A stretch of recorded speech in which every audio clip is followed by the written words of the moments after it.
CPIഎമ്മിന്റെ കണ്ണൂർ ജില്ലാ secretary K രാഗേഷിന്റെ Facebook പോസ്റ്റിനടിയിലടക്കം CPIഎമ്മിന്റെ cyber അണികളുടെ ഭാഗത്തുനിന്ന് വലിയ തരത്തിലുള്ള വിമർശനങ്ങളാണ് വരുന്നത്. രൂക്ഷമായ ഭാഷയിൽ പറയുന്നു, താങ്കൾക്ക് ഈ പണി അറിയില്ലെങ്കിൽ ജില്ലാ സെക്രട്ടറി സ്ഥാനം രാജിവെച്ചു പോകൂ. പെട്ടിപിടുത്തം നടത്തിയാണ് ജില്ലാ സെക്രട്ടറി ആയത്. താങ്കൾക്ക് കണ്ണൂർ ജില്ലയെ പാർട്ടിയുടെ ശവക്കുഴി തോണ്ടിയിട്ട് മാത്രമേ ഇനി വിശ്രമമുള്ളൂ. ഇങ്ങനെ നിരവധിയായ ചോദ്യങ്ങളാണ് പാർട്ടി പ്രവർത്തകരുടെ ഭാഗത്തുനിന്ന് ഉണ്ടാകുന്നത്. ഇതിനാധാരമായ സംഭവം കഴിഞ്ഞ നിയമസഭാ തെരഞ്ഞെടുപ്പിൽ CPIഎമ്മിന്റെ പൊന്നാവരം കോട്ടകളായ പയ്യന്നൂരിലും തളിപ്പറമ്പിലും ദയനീയമായി പരാജയപ്പെട്ടു. കഴിഞ്ഞ തവണ, അതായത് 2021 നിയമസഭാ തെരഞ്ഞെടുപ്പിൽ കെ ശൈലജ 60,000-ൽ പരം വോട്ടുകൾക്ക് വിജയിച്ച മട്ടന്നൂരിൽ ഇത്തവണ CPIഎമ്മിന്റെ ഭൂരിപക്ഷം 14,000-നടുത്ത് മാത്രമാണ്. തൊട്ടുപുറത്ത് പിണറായി വിജയൻ മത്സരിച്ച ധർമ്മടത്ത് CPIഎം ആദ്യ 4 റൗണ്ടിൽ പിന്നിൽ പോകുന്നത് നമ്മൾ കണ്ടു. ഭൂരിപക്ഷം ഗണ്യമായി കുറയുന്ന സാഹചര്യമുണ്ടായി. കല്യാശ്ശേരിയിലും ഭൂരിപക്ഷം കുറയുന്നു. കണ്ണൂർ സീറ്റ് CPIഎമ്മിന് നഷ്ടപ്പെടുന്നു. തലശ്ശേരിയിൽ ഭൂരിപക്ഷം കുറയുന്നു. ഇത്തരത്തിൽ കണ്ണൂർ ജില്ലയിൽ CPIഎമ്മിന്റെ കോട്ടക്കൊത്തളങ്ങളെല്ലാം തകർന്നു വീഴുമ്പോൾ ഈ പാർട്ടി സെക്രട്ടറിയുടെ നിലപാട് തന്നെയാണ് പാർട്ടിക്ക് വിനയായി മാറിയതെന്നാണ് ഒരു വലിയ വിഭാഗം പ്രവർത്തകർ ഇപ്പോഴും വിശ്വസിക്കുന്നത്. മുതിർന്ന പല നേതാക്കന്മാരെയും P. ജയരാജൻ ഉൾപ്പെടുന്ന ആളുകളെ തഴഞ്ഞാണ് കെ രാഗേഷിനെ മുഖ്യമന്ത്രിയുടെ ഓഫീസിൽ നിന്ന് പൊടുന്നനെ കണ്ണൂർ ജില്ലാ സെക്രട്ടറിയായി നിയമിക്കുന്നത്. ഇത് പാർട്ടി അണികൾക്ക് താല്പര്യമില്ല എന്ന് തന്നെയാണ് മനസ്സിലാക്കാൻ കഴിയുന്നത്. CPIഎമ്മിന്റെ ഏറ്റവും ശക്തിയേറിയ ഘടകമാണ് കണ്ണൂർ ജില്ലാ ഘടകം. കാരണം പാർട്ടി കൊലപാതക രാഷ്ട്രീയത്തിലൂടെ വലിയ പ്രതിസന്ധി പാർട്ടി നേരിട്ടപ്പോഴും അടിക്ക് തിരിച്ചടി, കൊലയ്ക്ക് കൊല എന്ന രൂപത്തിൽ പാർട്ടി പ്രതിരോധിച്ചു നിന്ന, BJPയുടെ കോൺഗ്രസിനോടൊക്കെ പ്രതിരോധിച്ചു നിന്ന ഒരു ജില്ലയാണ് കണ്ണൂർ ജില്ല. ആ കണ്ണൂർ ജില്ലയിലാണ് ഇത്തരത്തിൽ CPIഎം അതിദയനീയമായ പരാജയവും അതിനുശേഷം നേതാക്കന്മാർക്കെതിരെ മുമ്പെങ്ങും ഇല്ലാത്ത വിധം വ്യാപക വിമർശനം ഉയർന്നിരിക്കുന്നത്. തളിപ്പറമ്പിലെ സ്ഥാനാർത്ഥിത്വത്തിൽ അടക്കം വലിയ വിമർശനം ഉയരുന്ന പശ്ചാത്തലത്തിൽ കെ രാഗേഷ് സ്ഥാനമൊഴിയണമെന്ന അണികളുടെ ആവശ്യം, സാധാരണക്കാരായ പാർട്ടി പ്രവർത്തകരുടെ ആവശ്യം മുഖവിലേക്ക് എടുക്കാൻ CPIഎം സംസ്ഥാന കമ്മിറ്റി അല്ലെങ്കിൽ സംസ്ഥാന നേതൃത്വം തയ്യാറാകുമെന്ന് തോന്നുന്നുണ്ടോ? നിലവിലെ സാഹചര്യത്തിൽ അങ്ങനെ ഒരു മാറ്റത്തിന് സംസ്ഥാന നേതൃത്വം തയ്യാറാകുമെന്ന് എനിക്ക് തോന്നുന്നില്ല. എല്ലാ തെറ്റുകളും അല്ലെങ്കിൽ തെരഞ്ഞെടുപ്പിലെ പരാജയത്തിന് ശേഷം വലിയ ചർച്ചകൾ നടത്തുകയും തെറ്റുകളൊക്കെ അംഗീകരിക്കുകയും വെള്ളാപ്പള്ളി നടേശനെ ഒപ്പം കൂട്ടിയത് തെറ്റായി പോയെന്നും ആഗോള അയ്യപ്പ സംഗമം വേണ്ടത്ര അല്ലെങ്കിൽ വിചാരിച്ച പോലെ ഗുണം ചെയ്തില്ല എന്നൊക്കെ പറയുമ്പോൾ പോലും പല നിലപാടുകളിലും ഇന്നും മാറ്റം വരുത്താൻ തയ്യാറാകുന്നില്ല. വെള്ളാപ്പള്ളിയെ തള്ളിപ്പറഞ്ഞു എന്നതിരിക്കെ ബാക്കി പല കാര്യങ്ങളിലും ഒരു മാറ്റവും വരുത്താൻ CPIഎം തയ്യാറായിട്ടില്ല. MV ഗോവിന്ദനെ മാറ്റാൻ CPIഎം തയ്യാറായിട്ടില്ല. പിണറായി വിജയൻ അല്ലാതെ മാറ്റാൻ ഇന്ന് മാറ്റം അല്ലെങ്കിൽ മാറ്റാൻ പോവുകയാണ് പാർട്ടി എന്ന് പറയുമ്പോൾ, CPIഎമ്മിൽ വലിയ അഴിച്ചുപണി എന്ന് പറയുമ്പോൾ പോലും പിണറായി വിജയനെ പോലും മാറ്റാൻ അവർ തയ്യാറാകുന്നില്ല. അപ്പൊ പിണറായി വിജയൻ അല്ലാതെ മറ്റാര് എന്ന ചോദ്യം നിലനിൽക്കുമ്പോൾ തന്നെയാണ് വലിയ മാറ്റങ്ങളിലേക്ക് CPIഎം പോകുമെന്ന് പറയുന്നത്.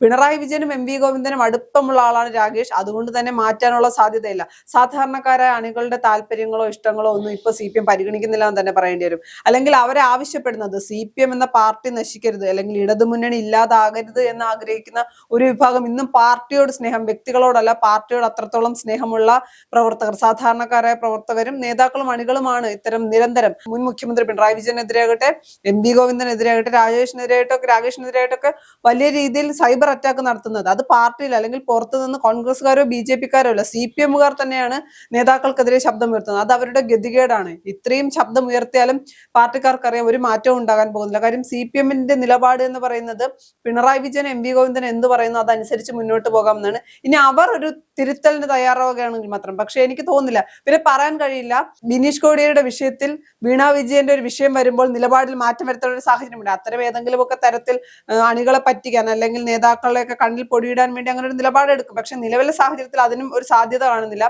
അതുപോലെ തന്നെ ഫേസ്ബുക്ക് പോസ്റ്റിനടിയിലൊക്കെ ഒന്ന് വലിയ സൈബർ അറ്റാക്കാണ്. അതും അത്രയും നാൾ CPIഎമ്മിന് വേണ്ടി ശബ്ദിച്ച ആളുകളാണ് ഇപ്പോൾ CPIഎമ്മിനെതിരായി ശബ്ദിക്കാൻ തുടങ്ങുന്നത്. പക്ഷെ പലരും പറയുന്നത്, അല്ലെങ്കിൽ കണ്ണൂരിൽ നിന്നൊക്കെ പറയുന്നത്, കണ്ണൂരിലെ പാർട്ടിയെ ഇല്ലാതാക്കാൻ പലരും ശ്രമിക്കുന്നു. അതിന്റെ അടിസ്ഥാനത്തിലാണ് ഈ പറയുന്ന രാഗേഷിനെതിരായി ഇത്തരം സൈബർ അറ്റാക്ക് ഉണ്ടാകുമ്പോൾ പാർട്ടി തകരും അല്ലെങ്കിൽ പാർട്ടിയുടെ ഐക്യത്തെ അത് ബാധിക്കും. അത്തരം കാര്യങ്ങൾ പാർട്ടിയെ ഇല്ലാതാക്കാൻ വേണ്ടിയാണ് ശ്രമിക്കുന്നതെന്ന് പറയുമ്പോൾ പോലും പാർട്ടിയെ ഇല്ലാതാക്കാനല്ല, പാർട്ടി നശിക്കരുത് എന്ന ആഗ്രഹം കൊണ്ടാണ് ഇവർ ഇത് പറയുന്നതെന്ന് എന്തുകൊണ്ടാണ് ഈ നേതാക്കൾക്ക് മനസ്സിലാകാത്തതെന്നൊരു ചോദ്യമുണ്ട്.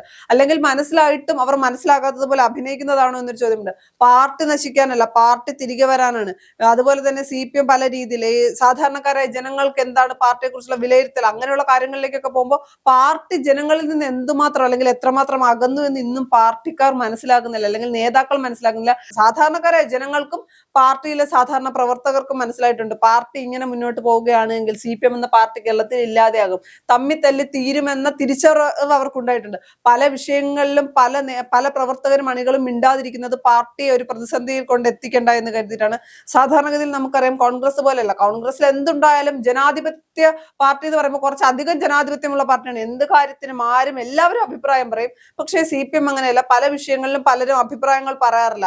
അത് അല്ലെങ്കിൽ തങ്ങൾക്ക് നേരെ ഇനി ഉണ്ടാകാൻ പോകുന്ന സൈബർ അറ്റാക്ക് ഭയന്നിട്ട് പലപ്പോഴും മിണ്ടാതിരിക്കാറുണ്ട്.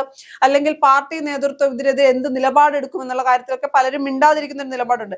എന്നാൽ തെരഞ്ഞെടുപ്പിലുണ്ടായ വലിയ പരാജയം CPM എന്ന പാർട്ടി തകർന്നുകൊണ്ടിരിക്കുകയാണെന്നുള്ള തിരിച്ചറിവ്, ഈ തിരിച്ചറിവിന്റെയൊക്കെ അടിസ്ഥാനത്തിൽ തന്നെയാണ് അവർ വലിയ വലിയ ശക്തമായിട്ടുള്ള നിലപാടുകൾ എടുക്കുന്നത്. അല്ലെങ്കിൽ പാർട്ടിയിലെ പ്രവർത്തകരുടെ അണികളുടെയും ഗതികേടാണ് പാർട്ടിക്കെതിരെ ശബ്ദിക്കേണ്ടി വരിക എന്നുള്ളത്. ഇതിനു മുൻപൊന്നും CPM-നെതിരായിട്ടോ അല്ലെങ്കിൽ പല നേതാക്കൾക്കെതിരായിട്ട് വിമർശനങ്ങളൊക്കെ ഉയർന്നിട്ടുണ്ട്. അതൊക്കെ പാർട്ടിയിൽ സ്വാഭാവികമാണ്. എന്നാൽ ഇത്രത്തോളം ഒരു വലിയ പ്രതിഷേധവും വിമർശനവും ഒന്നും ഒരു കാലത്തും വരുന്നില്ല. അതിപ്പോ ഒരാൾക്കെതിരെയല്ല, പല നേതാക്കൾക്കെതിരെ, പല ആളുകൾക്കെതിരെ, മുൻപ് മന്ത്രിയായിരുന്ന പല ആളുകൾക്ക് അല്ലെങ്കിൽ പല നേതാക്കൾക്കെതിരെ ശക്തമായ വിമർശനം വരുന്നുണ്ട്. അന്നത്തെ നിലപാടുകൾ ശരിയല്ല, അന്നത്തെ സർക്കാരിന്റെയും പാർട്ടിയുടെയും നിലപാടുകൾ തിരുത്താൻ പാർട്ടിയിലെ അണികളും പ്രവർത്തകരും ആവശ്യപ്പെടുന്നുണ്ട്. കമ്മിറ്റികളിൽ അല്ലെങ്കിൽ യോഗങ്ങളിൽ പോലും ശക്തമായി CPM-ന്റെ അണികളും പ്രവർത്തകരും CPM-നെതിരായി സംസാരിക്കേണ്ട ഒരു സാഹചര്യമുണ്ട്. ഇപ്പൊ രാകേഷിനെ മാറ്റിയാൽ, ഞാൻ പറയുന്നത് മൊത്തത്തിലൊരു അഴിച്ചുപണി CPM-ന് അത്യാവശ്യമാണ്. സ്ഥാനാർത്ഥിത്വത്തിൽ MP ഗോവിന്ദൻ എന്നും പറഞ്ഞൊഴിയുന്ന പോലെ ഞാൻ അറിഞ്ഞില്ല, എനിക്ക് ഭാര്യയെ നിർത്താൻ താല്പര്യമില്ലായിരുന്നു, ഇത്തരം കാര്യങ്ങളല്ല പറയേണ്ടത്. ഞാൻ പറയുന്നത് പൂർണ്ണമായി ഈ പരാജയത്തിന്റെ പൂർണ്ണ ഉത്തരവാദിത്വം ഏറ്റെടുത്ത് ഈ നിലവിലെ സ്ഥാനമാനങ്ങളെല്ലാം അവർ രാജിവെച്ച് പുതിയ ആളുകൾക്ക് കമ്മിറ്റി വിട്ടുകൊടുക്കട്ടെ. അല്ലെങ്കിൽ പുതിയ ആളുകൾക്ക് അവസരം കിട്ടുമ്പോൾ ചിലപ്പോൾ എന്തെങ്കിലുമൊക്കെ മാറ്റങ്ങൾ കൊണ്ടുവരാൻ കഴിഞ്ഞേക്കാം. പലപ്പോഴും അല്ലെങ്കിൽ നമ്മൾ ശ്രദ്ധിക്കുമ്പോൾ മനസ്സിലാവുന്നത് CPM-ന്റെ ഒരു രീതി അല്ലെങ്കിൽ പുതിയൊരു കീഴ്വഴക്കം എന്ന് പറയുന്നത് മുതിർന്ന നേതാക്കളെയൊക്കെ തഴഞ്ഞുകൊണ്ട് ചില ആളുകൾക്ക് വ്യക്തിപരമായി, പിണറായി വിജയനും MP ഗോവിന്ദനും വ്യക്തിപരമായി താല്പര്യമുള്ള ആളുകളെ ചേർത്ത് നിർത്തുന്ന, അവർക്ക് സ്ഥാനമാനങ്ങൾ നൽകുന്ന, അല്ലെങ്കിൽ ഇവരെക്കാൾ മുകളിലേക്ക് വളരുമെന്ന് തോന്നുന്ന നേതാക്കളെ തഴയുന്ന ഒരു സമീപനം CPM-ൽ ഉണ്ടായിരുന്നു. ഇനി CPM-ന് തിരിച്ചു വരണമെങ്കിൽ, അല്ലെങ്കിൽ കേരളത്തിൽ CPM-ന് ശക്തമായി തിരിച്ചു വരണമെങ്കിൽ ആ നിലപാടുകളിലൊക്കെ മാറ്റം വരുത്തണം. ഞാനല്ല വലുത്, പാർട്ടിയാണ് വലുത്, എന്നെക്കാൾ വലുത് പാർട്ടിയാണെന്ന തിരിച്ചറിവ് എന്ന് CPM-ന് ഉണ്ടാകുന്നു. അത് കണ്ണൂരല്ല, കേരളത്തിൽ തന്നെ CPM-ന് അങ്ങനെ ഒരു നിലപാട് മാറ്റം ഉണ്ടായാൽ മാത്രമേ ഈ പാർട്ടിക്ക് ഇനി തിരിച്ചു വരാനാവുകയുള്ളൂ. കണ്ണൂർ ജില്ല CPM-നെ സംബന്ധിച്ചിടത്തോളം അവരുടെ ഏറ്റവും ശക്തമായ സംഘടനാ സംവിധാനമുള്ള ജില്ലയാണ്. അതുമാത്രമല്ല, രാജ്യത്തിന്റെ ഒന്നാമത്തെ പ്രതിപക്ഷ നേതാവ് ആയില്യത്ത് കൂറ്റേരി ഗോപാലൻ എന്ന AKGക്ക് ജന്മം നൽകിയ മണ്ണാണ്. ചടയം ഗോവിന്ദനും അഴീക്കോടൻ രാഘവനും അതോടൊപ്പം തന്നെ EK നായനാരും ഇപ്പോഴത്തെ പിണറായി വിജയൻ അടക്കമുള്ള നിരവധിയായ നേതാക്കന്മാർക്ക് ജന്മം നൽകിയ മണ്ണ്. കമ്മ്യൂണിസ്റ്റ് പാർട്ടിയുടെ കേരളത്തിൽ സ്ഥാപിച്ച പിണറായിലെ പാറപ്പുറം സ്ഥിതി ചെയ്യുന്ന കണ്ണൂർ ജില്ല. ആ കണ്ണൂർ ജില്ലയിൽ CPM-ന്റെ പൊന്നാപരം കോട്ടകൾ ഒന്നടങ്കം തകർന്നു വീഴുമ്പോൾ അണികൾ വിരൽ ചൂണ്ടുന്നത് നേതാക്കന്മാരുടെ ധാർഷ്ട്യവും ധിക്കാരവും അഹങ്കാരവുമാണ് പാർട്ടിക്കുണ്ടായ ഈ കനത്ത പരാജയത്തിന് കാരണമെന്ന് അണികൾ നിരന്തരം പറഞ്ഞുകൊണ്ടിരിക്കുകയാണ്. എന്നാൽ ഈ അണികൾ പറയുന്നത് കേൾക്കാൻ അവരുടെ നേതൃത്വം തയ്യാറാകുന്നില്ല എന്നൊരു പരാതിയാണ് അണികൾ പരസ്യ പ്രതികരണത്തിലേക്ക് കാര്യങ്ങൾ എത്തിച്ചത്. കോൺഗ്രസ് ഒരു കാലത്തും സ്വപ്നം പോലും കാണാൻ കഴിയാതിരുന്ന തളിപ്പറമ്പിൽ ഇടതുമുന്നണിക്ക് പരാജയമുണ്ടാകുന്നു. തൊട്ടപ്പുറത്ത് പയ്യന്നൂരിൽ അതിദയനീയമായ പരാജയം CPM-നുണ്ടാകുന്നു. മട്ടന്നൂരിൽ CPM-ന്റെ വോട്ട് ചോർന്ന് കോൺഗ്രസിന്റെ പെട്ടിയിലേക്ക് എത്തുകയാണ്. മട്ടന്നൂർ പോലെയുള്ള സ്ഥലങ്ങളിലൊക്കെ കോൺഗ്രസ് സ്ഥാനാർത്ഥി അമ്പരപ്പിക്കുന്ന രൂപത്തിലുള്ള മുന്നേറ്റമാണ് നടത്തിയത്. ധർമ്മടത്ത് VP അബ്ദുൾ റഷീദ് വലിയ മുന്നേറ്റമാണ് നടത്തിയത്. ഇത്തരത്തിൽ കേരളത്തിൽ CPM-ന്റെ ഏറ്റവും ശക്തിദുർഗമായ ജില്ലയിൽ CPM തകർന്നടിയുന്നതിന്റെ ഉത്തരവാദിത്തം ജില്ലാ സെക്രട്ടറിക്കാണെന്ന് പാർട്ടി അണികൾ പറയുമ്പോൾ ആ അണികളുടെ വികാരം മാനിക്കാൻ പാർട്ടി നേതൃത്വം തയ്യാറായില്ലെങ്കിൽ വലിയ വില കൊടുക്കേണ്ടി വരും. കണ്ണൂരിലെ പാർട്ടി ബംഗാൾ നേതൃത്വത്തിന്റെ ചുവട് പിടിച്ചാണ് പോകുന്നതെന്ന് പല രാഷ്ട്രീയ നിരീക്ഷകന്മാരും വിലയിരുത്തുന്നുണ്ട്. ബംഗാളിൽ ഒരു തെരഞ്ഞെടുപ്പ് പരാജയത്തിന് ശേഷം പിന്നീട് CPM മഷിയിട്ട് നോക്കിയിട്ട് പോലും ഇല്ലാത്ത അവസ്ഥയാണ്. സമാനമായ രൂപത്തിലാണ് കണ്ണൂരിൽ പോകുന്നത്. കേരളത്തിലെ CPM-ന്റെ പൊന്നാപരം കോട്ടകളായ പാർട്ടി ഗ്രാമങ്ങളുള്ള CPM-ന്റെ തലമുതിർന്ന നേതാക്കന്മാർക്ക് ജന്മം നൽകിയ CPM പാർട്ടി രൂപീകരിച്ച കണ്ണൂർ ജില്ലയിലെ CPM-ന്റെ സംഘടനാ സംവിധാനം അടിമുടി തകർന്നിരിക്കുകയാണ്. അതിനുത്തരവാദി KK രാഗേഷ് ആണെന്ന് അണികൾ പറയുമ്പോൾ അതിന് മറുപടി പറയാനുള്ള ബാധ്യത CPM-ന്റെ സംസ്ഥാന നേതൃത്വത്തിനുണ്ട്.